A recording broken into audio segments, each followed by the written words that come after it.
One of the strangest relationships in nature is a relationship between a parasite and its host. Now, parasitism comes in a very broad spectrum. On the one end of the spectrum you have a parasitism that is so mild in its nature that you wouldn't even be able to tell anymore which organism was the host organism and which was the parasite. And when it gets to that level of mutual benefit, when the two organisms are so closely linked together, they mutually benefit from the relationship, and a relationship like that is known as symbiosis. But on the other hand of the spectrum, at the far other end of the spectrum, you have the parasites that are completely destructive to the host.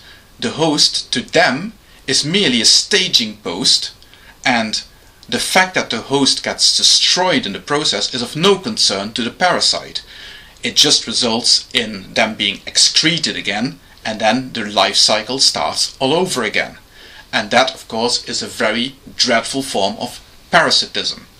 The funny thing about parasitism is that very often the parasitism leads to a behavioral change in the host. I saw yesterday on the television an example of this in a fish.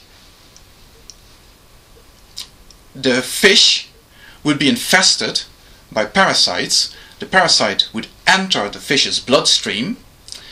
They would insinuate itself onto the fish's brain, lay its eggs in the brain, and as a result, these eggs, in the process of hatching, would excrete certain chemicals that would then affect the brain.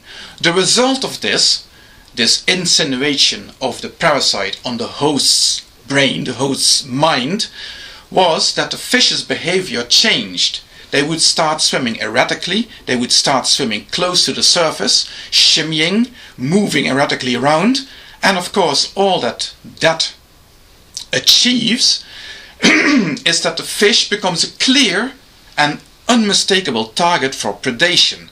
The bird's attention is naturally drawn to this strangely behaving fish that starts moving close to the surface of the pond and makes itself very conspicuous. The bird ends up eating the fish, and so the cycle continues. The parasite only benefits, but the fish dies.